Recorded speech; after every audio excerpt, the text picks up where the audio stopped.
भारतीय जनसंघ के नेता के रूप में वो उभरे। संघ से जब वो अलग हुए, मतलब संघ उनको भेजा कि अब जनसंघ का काम करना है, तो संघ में वो पहले राजस्थान में भी काम किए थे और राज्यों में भी घूमते रहे थे, हमेशा लड़ते रहे। अडवाणी जी कमान संभाले रहे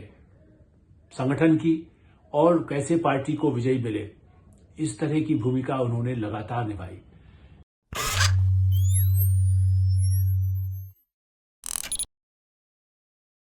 नमस्कार, मैं हूं आलोक मेहता। एडिटर्स आई में आपका स्वागत है। भारत रत्न लाल कृष्ण आडवाणी भारतीय जनता पार्टी के वरिष्ठतम नेता और भारतीय राजनीति में महत्वपूर्ण भूमिका पिछले 50-60 वर्षों से जिन्होंने निभाई, उप प्रधानमंत्री रहे, ईमानदार छवि, चरित्रवान छवि और इस तरह के दुर्लभ नेता जो आज भी, देखिए कि वो 97 वर्ष के हो या उससे पहले भी लगातार सक्रियता के साथ उन्होंने भारतीय राजनीति को एक दिशा दी,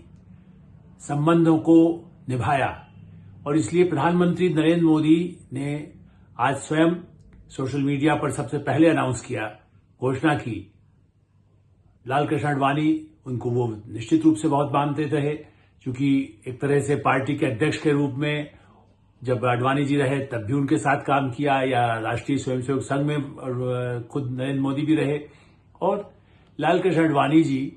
जिस तरह से राजनीति में और संघ के विचार, हिंदुत्व के विचार, अयोध्या के आंदोलन की जो सबसे बड़ा नेम श्रेय यदि किसी को दिया जाता है तो लाल कृष्ण आडवाणी को, चूंकि रथ यात्रा उसके सेनापति तो प्रधानमंत्री नरेंद्र मोदी ही थे। कई बार लोग इस तरह का भ्रम जरूर पैदा करते रहे कि उनमें कुछ मतभेद रहे, या चूंकि खुद आडवाणी जी प्रधानमंत्री बनने वाले थे उसके बजाय नरेंद्र मोदी बने, लेकिन ये पार्टी का निर्णय था। उस निर्णय में खुद आडवाणी जी भी शामिल थे, अटल बिहारी वाजपेयी शामिल थे। तो ऐसी स्थिति में ऐसा माना जाना चाहिए कि जिस तरह से राजनीति आगे बढ़ी है और उसमें जिस तरह की भूमिका नरेंद्र मोदी या आडवाणी ने निभाई, उसके लिए ही नहीं, संपूर्ण भारतीय राजनीति में अन्य दलों के साथ भी, चूंकि वो जनता पार्टी के समय से भी उनके संबंध थे, भारतीय जनसंघ के नेता के रूप में वो उभरे। संघ से जब वो अलग हुए, मतलब संघ उनको भेजा कि अब जनसंघ का काम करना है,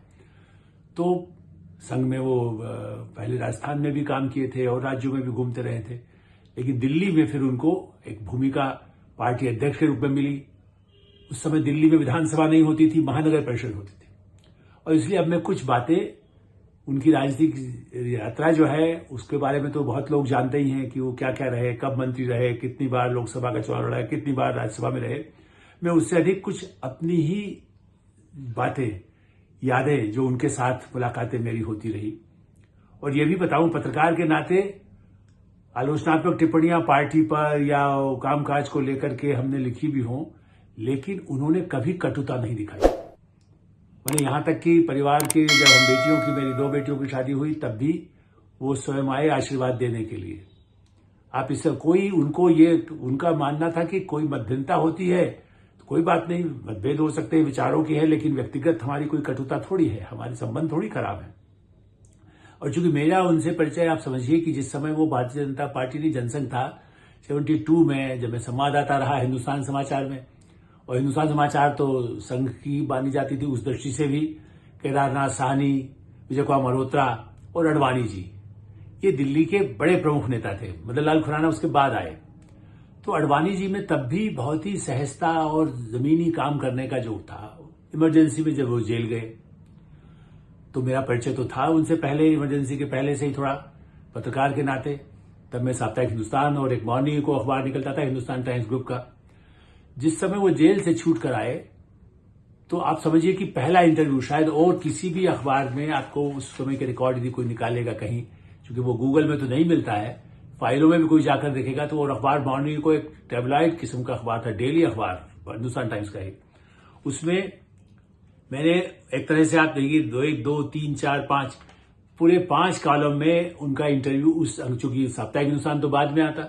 उससे पहले अंग्रेजी के ही अखबार में छप सकता था, तो ये इंटरव्यू जनवरी 25 का है, गणतंत्र दिवस से पहले, चूंकि जेल से छूट कर आए थे अडवाणी जी कुछ दिन पहले, बल्कि हो सकता है 1 या 2 दिन पहले, चूंकि एग्जैक्ट मुझे याद नहीं है। लेकिन वो लंबा इंटरव्यू उन्होंने, मैं सुबह के समय गया कि भाई सबसे पहले इंटरव्यू मुझे मिल जाए। तब तो कोई टीवी भी नहीं होता था, पत्रकार भी सबके इतने संपर्क नहीं थे, न फोन से, बस मैं तो पहुंच गया और एक लंबा इंटरव्यू उनसे किया। तो उन्होंने तभी कहा था इमरजेंसी के बाद,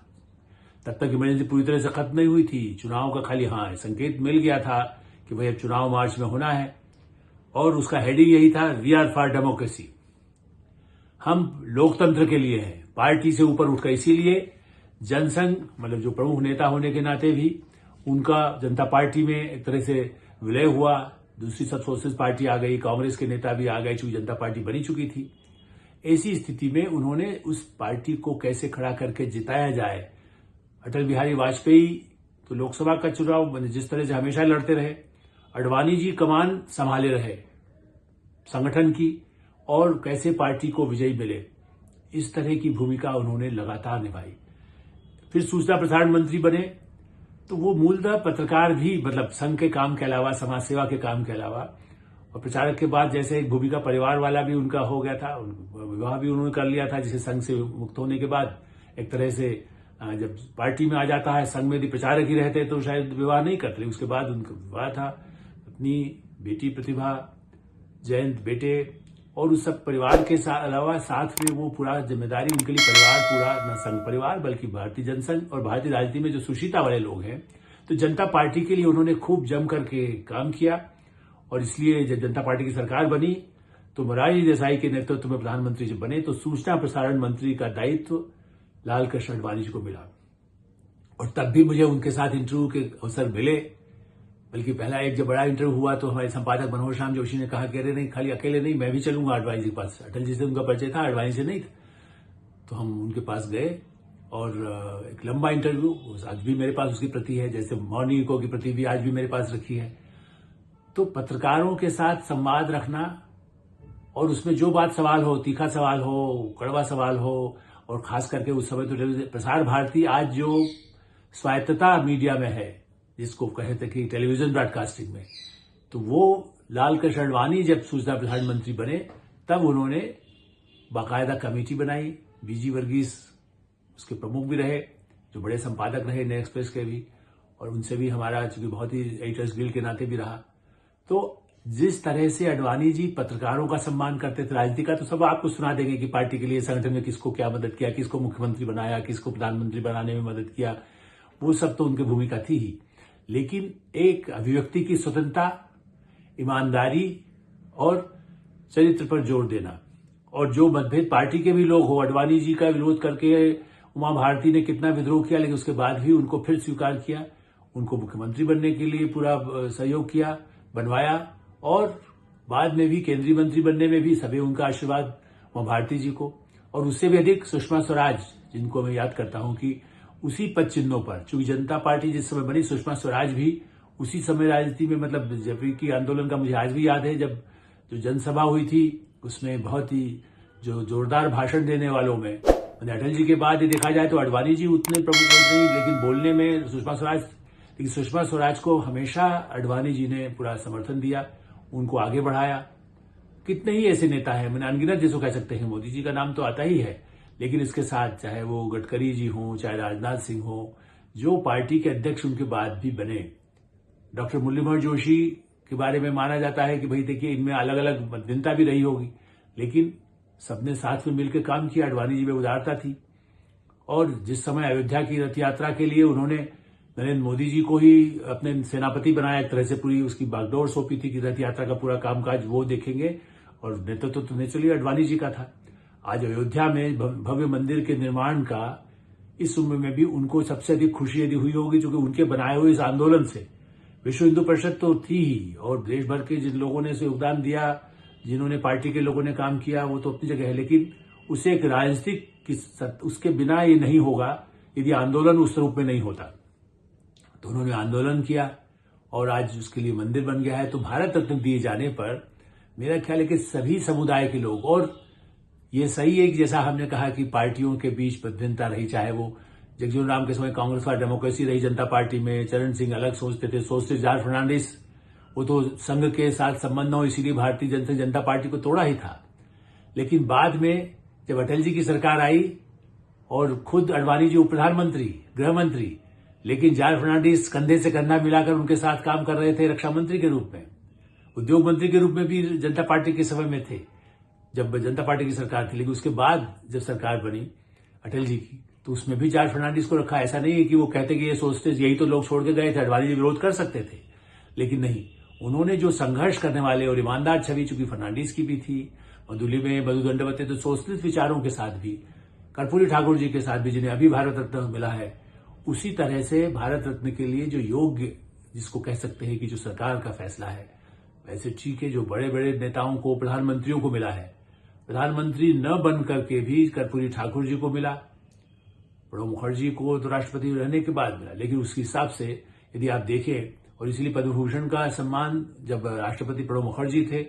तब उनके हाथों से दिया गया। तो इस दृष्टि से जो महत्वपूर्ण योगदान भारतीय राजनीति में है। और फिर मैं बताऊं उसके बाद मैं किस तरह से, जैसा आपने कहा कि उनके साथ मिलना हमेशा होता रहा। आउटलुक मैगजीन जो उस समय अंग्रेजी में, जिसके संस्करण में काफी आलोचना भी होती थी, लेकिन जब उसका हिंदी आउटलुक का 2003-2002 के आसपास जब उसका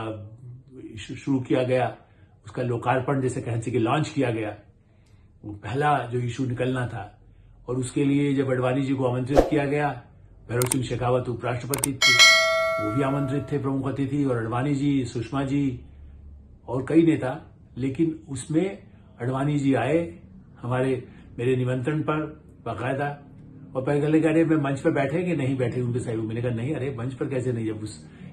देश के उप प्रधानमंत्री हैं, वो एक सहजता के साथ की ठीक है। कार्यक्रम यदि आलोक मेहता ने यदि कहा है, विनोद मेहता प्रधान संपादक अंग्रेजी के रहे और पूरे समूह के रहे, लेकिन चूंकि हिंदी पूरे नए ढंग से निकलना थी तो उसमें भी उसका पूरे लोकार्पण में आए। और उसमें सबसे अधिक ये, जबकि पहला इशू ऐसा था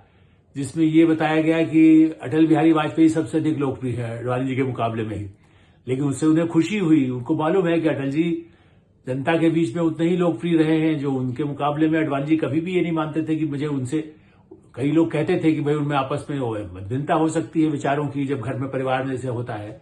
कि कोई अलग राय होगी, लेकिन अडवाणी जी ने हमेशा उनको इतना अपना महत्वपूर्ण माना। एक और मैं बात बताऊं अटल जी की भी, कि कहीं पर एक हमारे बड़े सीनियर जर्नलिस्ट थे अंग्रेजी के ही, श्रेष्ठ में पी शर्मा जी, उन्होंने एक टिप्पणी लिखी, और मैं उस समय दिनमान में काम करता, उन्होंने कहा तुम्हारे यहाँ छप सकता है, मैंने लिखा है बीजेपी उनको लेकर के। हमने कहा हाँ दीजिए। तो उन्होंने तो उसमें कहीं एक जगह एक लाइन लिख दिया था कि अडवाणी जी तो लायक उनके मुंशी है, मुनीम है अटल जी के। आज जब मैं उसके बाद अटल जी से कोई बातचीत करने के लिए गया तो अटल जी एकदम, हम आपसे बात नहीं करेंगे। मैं क्या हुआ, अच्छा हमें तब तक अंदाज नहीं था किस बात पर वो नाराज हुए हो, चूंकि मेरा बीच में तो कोई बात हुई नहीं थी। नहीं, आपने क्या, आपकी पत्रिका ने क्या छापा है, दिनमान में छपा था कि, और उसमें तो मैंने कहा जी मैंने तो नहीं लिखा, नहीं किसी ने भी लिखा हो, लेकिन आप उस पत्रिका से हैं। तो इससे, लेकिन उसके बाद में जब मैंने उन्हें बताया कि पी शर्मा तो आप ही के मतलब है, उस नाम से उनका, चूंकि दिनमान में नाम दूसरे ढंग से छपा है, लेकिन हाँ वो तो आपके सबके परी भी रहे हैं। तो बाद में वो शांत हुए, लेकिन उनका कहना है कि ऐसा नहीं होना चाहिए, अडवाणी जी अपने बल पर काम करते रहे हैं और काम करते हैं, मुंशी नहीं है, सहयोगी के रूप में जरूर दीनदयाल उपाध्याय के लिए अटल जी जैसे काम किए। तो उनमें आपस में संबंध रखना, पत्रकारों का सम्मान करना, फिल्मी, वो खुद ऑर्गेनाइजर के फिल्म समीक्षक अडवाणी जी होते थे। ऑर्गेनाइजर एक राष्ट्रीय स्वयंसेवक संघ का संस्थान का साप्ताहिक अखबार रहा, पांचजन्य जिससे है, उसके लिए लगातार लिखते। और चूंकि मैं 72 से इन दोनों को जानता था, तो अटल जी फिरोजशाह रोड पर रहते थे, मैं विंडसर प्लेस पर था, सामने की तरफ निकल कर जो गए, कहा अरे कल अडवाणी जी के साथ जो है वो सिनेमा देखा हमने। और कैसे गए, तो अडवाणी जी के स्कूटर पर हमें बिठा कर ले जाते हैं, वो उनको मालूम होता है कौन सी फिल्म अच्छी ठीक है जिसको देखने लायक होगी। तो फिल्मों पर लिखने के अलावा अडवाणी जी अटल जी को फिल्मों दिखाना, उस पर चर्चा करना, राजनीति से इतर अपने एक जीवन का जो पहलू है, खाना, अटल जी को खाने का बहुत शौक रहा, तो अडवाणी जी बताते थे कि भैया उनको कहाँ जलेबी मिलेगी, कहाँ का मिठाई मिल सकती है, तो उनको खिलाने के लिए हम ले जाते हैं, चांदनी चौक वहां चलिए, वहां और सहयोगी है संगठन के लोग, वो मिलेंगे और सब खाएंगे। नगर निगम में भी केदारनाथ साहनी हो, वंशराज गुप्ता हो, कई नगर निगम में भी ऐसे पुराने लोग होते थे, मदनलाल खुराना तो बाद में उस तरह से एक्टिव हुए। तो इस दृष्टि से यदि देखें तो बड़ी उनकी ऐसी दिलचस्प आडवाणी जी की गाथाएं हैं कि उन्होंने कैसे राजनीति में काम किया। वो प्रधानमंत्री, गृह मंत्री रहते हुए और सबके साथ अच्छे संबंध हो, पाकिस्तान की उनका मूलतः जन्म कराची में हुआ था, तो उनको भारत पाकिस्तान के साथ भी अच्छे संबंध हो इसकी कोशिश की। ये सही है कि उन पर जिस तरह से चूंकि अयोध्या का आंदोलन और जब सफल हुआ, जिस तरह से ढांचा ध्वस्त किया गया, उसके बाद नरसिंह राव प्राइम मिनिस्टर, जबकि उन्होंने भी कोई बड़ा वो नहीं था अंदर से, चाहे वो जो उचित समझते ना हो, लेकिन उनको लगता था कि अडवाणी जी ने जो वायदा किया था वैसा नहीं हुआ, हमारी बड़ी उससे किरकिरी हुई है। तो उस समय एक हवाला कांड जिसको कह सकते हैं कि कुछ नेताओं के नाम, उसमें कांग्रेस नेताओं के नाम थे, लेकिन जो ऐसे नेता या कोई जो वेस्टेड इंटरेस्ट, जो ऐसे नहीं स्वार्थी तथ्य, उन्होंने अडवाणी जी का भी नाम उसमें डलवा दिया ताकि उनसे बदला लिया जाए। लेकिन बाद में अदालत में सब कुछ बिल्कुल साबित हुआ कि उस डायरी में जो नाम वैसे ही लिख दिया गया, उनका तो उन पर कोई भ्रष्टाचार का आरोप बनता ही नहीं है। वो मामला ही पूरा, वैसे भी डायरी कोई सबूत नहीं हो सकता था क्योंकि उस पर कोई कहीं पैसा लेन देन का नहीं दिखाई दिया। तो अडवाणी जी पर कभी भी कोई ऐसे आरोप भ्रष्टाचार के नहीं आ पाए। बड़े से बड़े पद पर रहते हुए, देश में पार्टी का नेतृत्व करते हुए, सब पार्टी के लोगों को कैसे साथ में उदारवादी लोगों को भी रखना है, सोशलिस्ट को भी रखना है। मैंने काली यही नहीं, सुषमा स्वराज तो उनकी थी ही, लेकिन स्वराज कौशल वो भी उनको बड़ा पसंद करते थे सोशलिस्ट विचार के, जबकि वो पार्टी में नहीं आए थे। तो उनके साथ भी उनके संबंध, या कांग्रेस के नेताओं में भी कई को किसी को कोई संकट हो तो उनके साथ कोई ऐसा व्यक्तिगत उन्हें समस्या आ गई हो जिसमें नियमानुसार उनकी मदद की जा सकती हो। तो अडवाणी जी ने विद्वेष की उस तरह की राजनीति नहीं की। ये भी एक बड़ी विशेषता, इसीलिए आप देखें कि उनको भारत रत्न दिलाने पर बीच में तो कांग्रेस ही कहती थी कि अरे उनको ध्यान नहीं दिया जा रहा, जबकि अब उनकी उम्र इतनी हो गई और इसलिए उन्हें तो खुशी थी कि प्रधानमंत्री नरेंद्र मोदी इतने अच्छे काम कर रहे हैं। और सबसे अधिक खुशी उनको तब हुई जब अयोध्या में मंदिर का निर्माण का भी प्राण प्रतिष्ठा का कार्यक्रम हुआ। तो हमेशा आशीर्वाद लेने के लिए जो बड़े नेता, मोदी जी, अमित शाह जी, गडकरी जी, जितने बड़े नेता हैं, यदि उनके पास गए, उनका हमेशा आशीर्वाद और मार्गदर्शन भी मिला। अब जो कमरे में बैठ करके जो आशीर्वाद दिया जाता है वो फोटो अपॉर्चुनिटी हो सकती है, लेकिन बातचीत जो होती है वो तो सामने नहीं आती। इसलिए ये भ्रम भी गलत है कि कोई मध्यमता, उन्होंने कटुता किसी के लिए रखी होगी। और ये भी सबसे बड़ी बात है कि भारत सरकार ने एक बड़े भारत के सबसे वरिष्ठ नेता को भारत रत्न से सम्मानित किया। मैं समझता हूं कि एडिटर साहब को हम यही विराम देते हैं, चूंकि कथा उनके बारे में तो बहुत कुछ कहा जा सकता है, बहुत कुछ कहा भी जाएगा। उनको सम्मान के लिए एक बार फिर बधाई, सरकार को बधाई कि एक सही निर्णय के लिए, और हमारी शुभकामना उनके दीर्घायु, उनके 100 वर्ष से ऊपर अधिक आगे भी जितने वर्ष तक वो स्वस्थ रहे, प्रसन्न रहें, इस सब के लिए शुभकामना। धन्यवाद। एडिटर साहब को हम विराम देते हैं। आप एडिटर साहब को सब्सक्राइब करें, अपने और मित्रों को भेजें, फॉरवर्ड करें, ग्रुप्स को भेजें, और जो आपकी अपनी राय हो उससे भी हमें अवगत कराएं। धन्यवाद। नमस्कार।